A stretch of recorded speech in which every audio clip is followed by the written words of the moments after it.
Assalamualaikum warahmatullahi wabarakatuh, salam pencerahan. Apa kabar pemirsa TV-mu dimanapun Anda berada, beragam informasi yang cerdas dan mencerahkan akan kami rangkum selama 30 menit ke depan. Bersama saya Arina Nurrohmah, inilah berita dan analisa selengkapnya untuk Anda.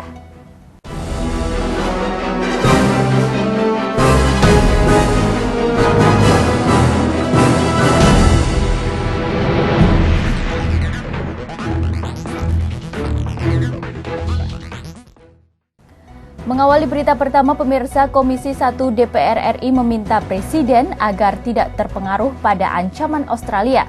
Sebelumnya, Perdana Menteri Australia mengatakan akan memboikot Indonesia jika tetap melaksanakan hukuman mati pada 2 warga negara mereka.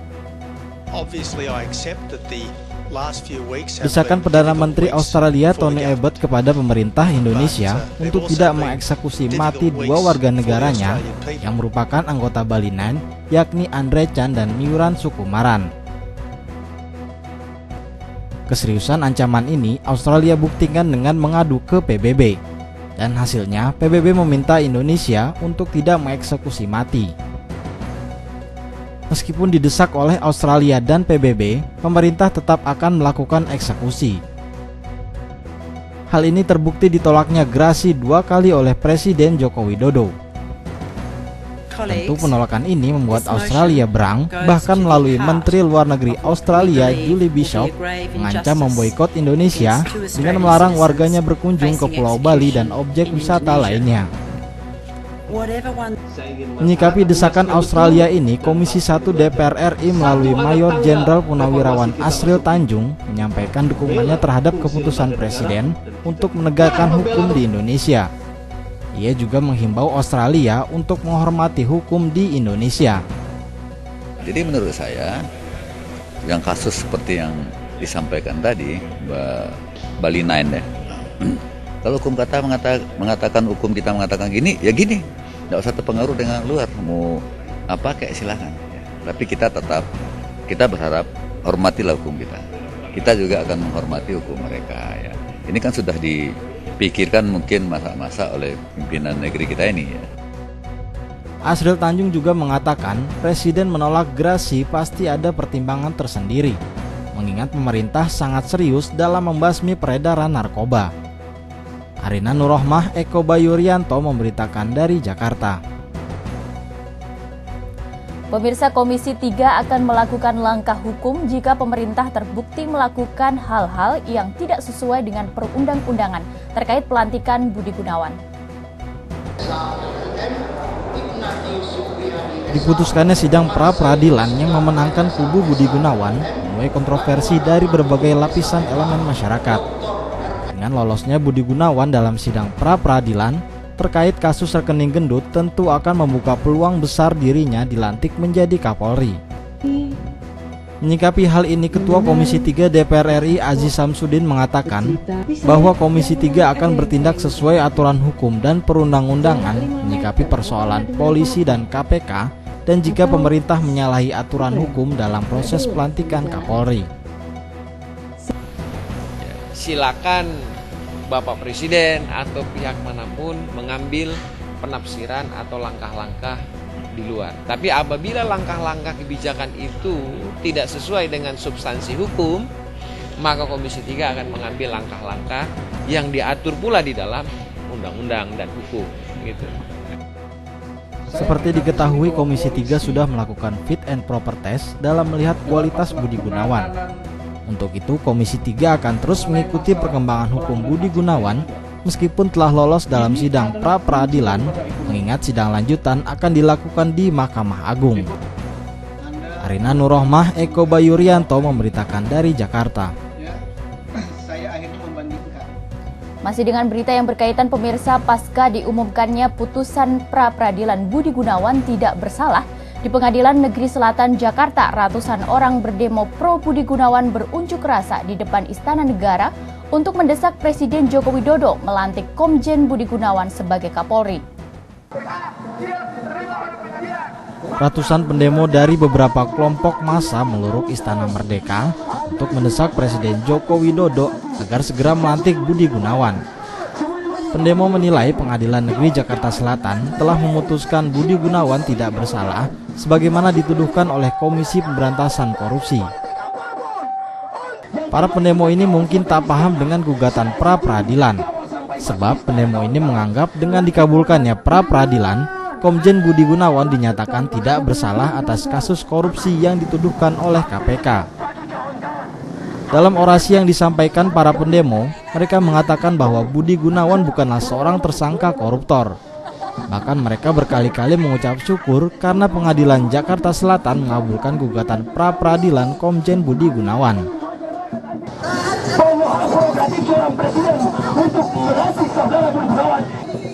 Terkait unjuk rasa yang dilakukan pro Budi Gunawan ini, Istana Merdeka dijaga ketat oleh aparat kepolisian, bahkan kendaraan khusus anti huru-hara ini sudah siap menghalau massa jika sewaktu-waktu para pengunjuk rasa itu menerobos blokade pagar betis polisi maupun kawat berduri. Deddy Musoni memberitakan dari Jakarta. Pemirsa, Ketua Komisi 1 DPR RI Aziz Samsudin menjelaskan kesaksian Cahyokumolo terkait pertemuan Abraham Samad dengan petinggi PDIP.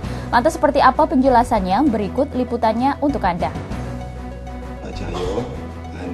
Komisi 3 DPR RI memanggil beberapa orang terkait pernyataan pelaksana tugas PLT Sekretaris DPP PDI Perjuangan Hasto Kristianto tentang dugaan manuver politik oleh Ketua Komisi Pemberantasan Korupsi Abraham Samad. Di antara yang dipanggil Komisi 3 dalam rapat dengar pendapat, yakni mantan Sekjen PDIP Cahyokumolo dan Sekretaris Kabinet Andi Wijayanto. Dijelaskan oleh anggota DPR RI Aziz Samsudin usai rapat bahwa Cahyokumolo yang membenarkan pertemuan Abraham Samad dengan petinggi PDIP. Dalam rapat tersebut juga dijelaskan bahwa hubungan Abraham Samad dengan Putri Indonesia benar adanya. Menanggapi hal ini, Komisi 3 akan melakukan rapat pleno untuk menentukan sikap terkait kondisi KPK dan posisi Abraham Samad. Yo maupun Pak Wijayanto dan Pak Supriyansa bahwa pertemuan itu ternyata benar adanya, begitu loh. Dan hubungan dengan Mbak Putri itu diiyakan oleh Pak Supriyansa, kan begitu. Nah, atas dasar hal itu tentu kami akan melakukan rapat pleno Komisi 3 untuk menentukan sikap Komisi 3. Yang dimaksud pertemuan di rumah. Dalam rapat pemanggilan dan mendengarkan pendapat ini, Ferian Lim yang diduga teman wanita Abraham Samad yang juga dipanggil oleh Komisi 3 tidak hadir. Feriana akan dipanggil kembali dan jika tidak hadir, Komisi 3 akan melakukan langkah hukum sesuai aturan undang-undang. Arina Nurohmah, Eko Bayurianto, Bambang Triwibowo memberitakan dari Jakarta. Pemirsa, mantan Kepala BIN Jenderal TNI Hendro Priyono dan Kemendagri Cahyokumolo mengklarifikasi pernyataan Hasto mengenai pertemuan Abraham Samad dengan pengurus PDIP menjelang Pilpres di apartemen Capital Residen SCBD. Komisi 3 DPR RI kembali menjadwalkan rapat dengar pendapat membahas tuduhan PLT Sekjen PDIP Hasto Kristianto kepada Ketua KPK Abraham Samad. Hasto menuduh Samad melanggar kode etik karena dalam kapasitasnya sebagai pimpinan lembaga anti korupsi itu melakukan lobi politik ke PDIP untuk mendapatkan tiket cawapres mendampingi Jokowi. Dalam rapat dengar pendapat, fokus klarifikasi pernyataan Hasto mengenai pertemuan Samad dengan pengurus PDIP menjelang Pilpres di apartemen Capital Residen SCBD. Cahyo mengakui memang ada pertemuan elit parpol pengusung Joko Widodo dengan Ketua KPK Abraham Samad saat Pilpres 2014 lalu. Tapi memang hanya sebatas pertemuan biasa.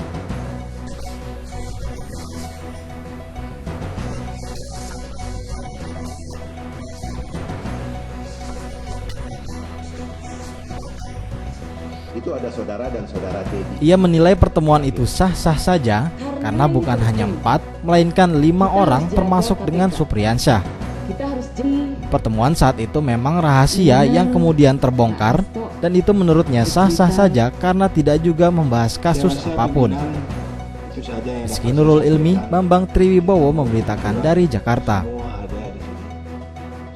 Pemirsa, kami akan melanjutkan berita mengenai putusan sidang pra-peradilan Komjen Pol Budi Gunawan setelah jeda pariwara berikut ini.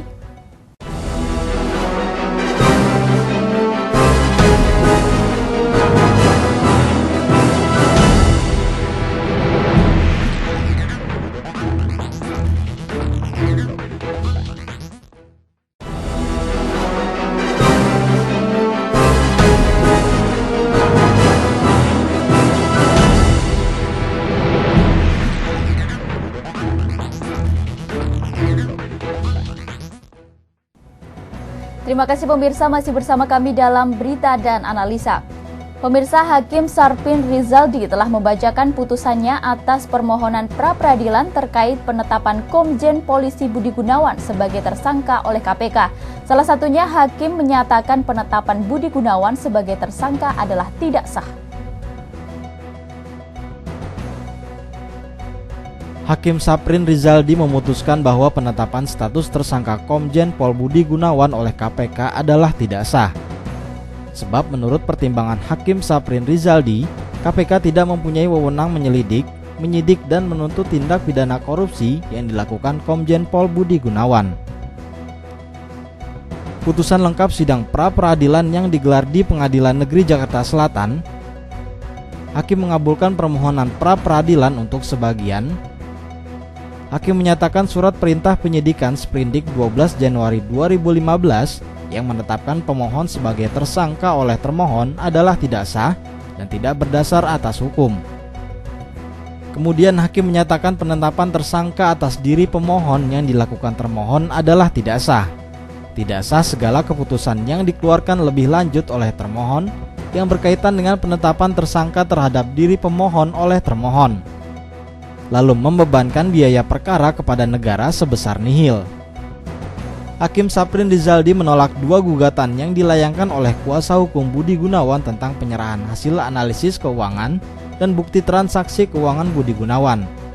Hakim menilai pihak pemohon tidak bisa membuktikan bahwa hasil analisis keuangan tersebut ada di tangan KPK.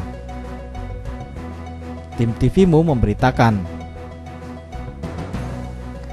Pemirsa, putusan Hakim Pengadilan Negeri Jakarta Selatan mengenai dimenangkannya gugatan Komjen Budi Gunawan dalam sidang pra-peradilan banyak menuai kontroversi.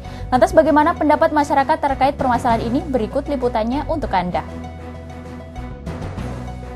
Kemelut penetapan kasus tersangka Komjen Budi Gunawan oleh KPK sudah mencapai proses putusan pra-peradilan di Pengadilan Negeri Jakarta Selatan yang ditetapkan pada Senin 16 Februari 2015. Merespon hasil putusan tersebut, berikut wawancara tim TVMU dengan beberapa masyarakat.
Alfat Amrin, M. Surya Saputra memberitakan dari Jakarta.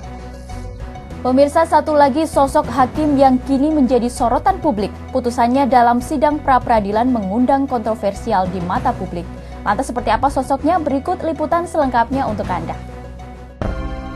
Ia adalah Camat Ciracas M. Iwan yang dituntut jaksa 7 tahun penjara.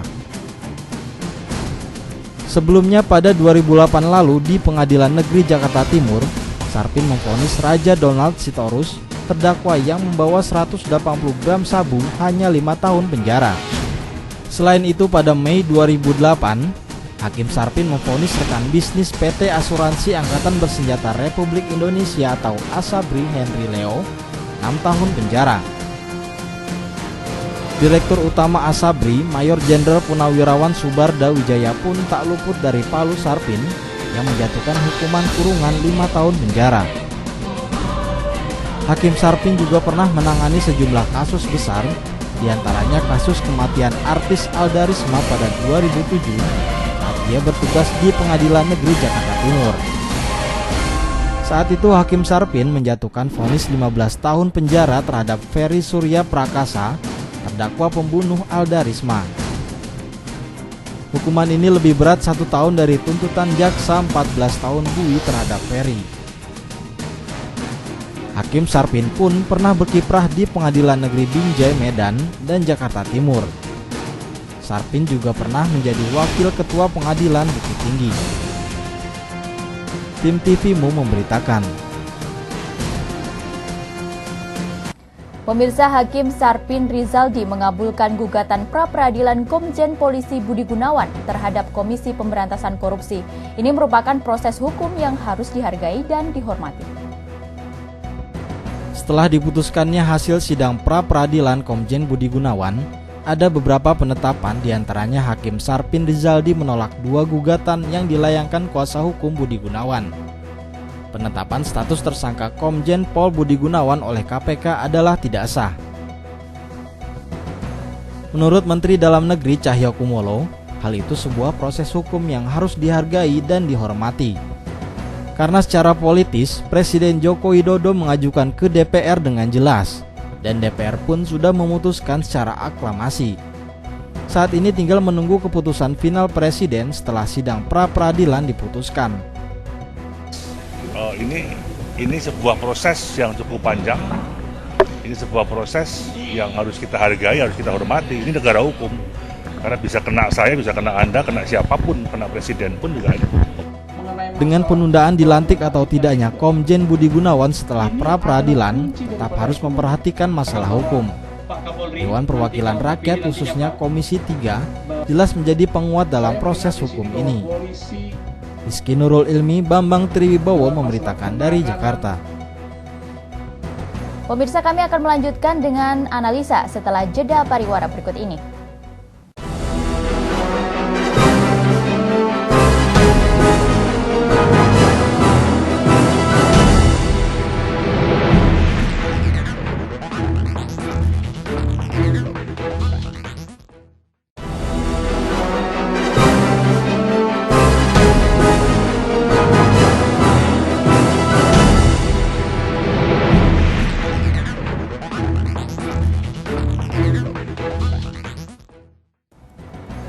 Terima kasih pemirsa, masih bersama kami dalam berita dan analisa. Pemirsa, polemik terkait penegakan hukum di tanah air semakin memanas pasca Hakim Pengadilan Negeri Jakarta Selatan mengabulkan gugatan pra-peradilan Komjen Budi Gunawan yang ditetapkan sebagai tersangka oleh KPK. Lantas seperti apa analisa terkait putusan Hakim Tunggal Sarpin Rizaldi tersebut dan bagaimana implikasi dari putusan sidang pra-peradilan dalam proses penegakan hukum ke depannya? Simak analisa tim TVMU bersama Ketua Majelis Hukum dan HAM Pimpinan Pusat Muhammadiyah bersama Dr. Saiful Bahri dalam wawancara eksklusif bersama tim TVMU untuk Anda. Diajukan, tidak harus ditolak oleh Majelis Hakim. Tetapi kenyataannya tidak, bahwa posisi tersangka itu sekarang diajukan pra-peradilan, maka majelis hakim yang memutuskan, hakim tunggal memutuskan itu adalah wilayah dan ranahnya untuk menyatakan bahwa gugatan permohonan pemohon dapat dikabulkan sebagian, tetapi sebagiannya adalah jantungnya menyatakan bahwa posisi tersangkanya itu menjadi tidak sah. Ini suatu persoalan yang tidak bisa dianggap enteng. Ini adalah persoalan serius. Berarti hakimnya yang memutuskan itu adalah seperti hakim pengadilan MK. Artinya suatu peristiwa-peristiwa yang abstrak itu dinilai.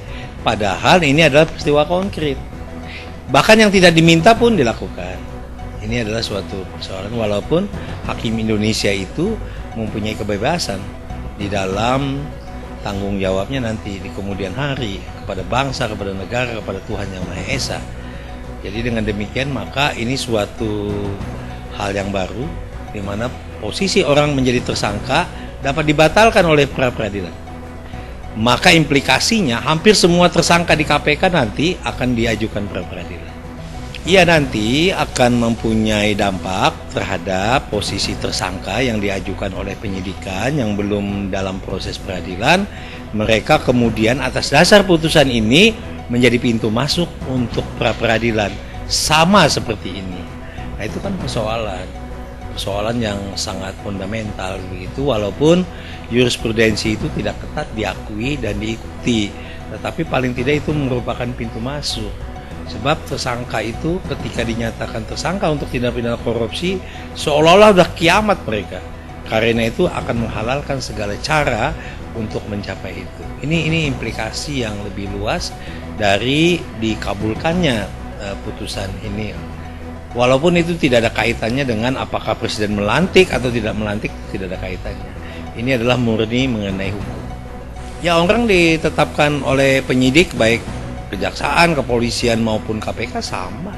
Kadang-kadang tidak diperiksa saksi-saksi langsung dinyatakan tersangka. Mereka punya alat deteksi, mereka punya alat untuk menilai bukti. Kalau dianggap bukti itu cukup ya dinyatakan tersangka. Itu ditentukan di dalam proses KUHP. Jadi tindakan-tindakan penegak hukum itu harus tunduk pada hukum acara.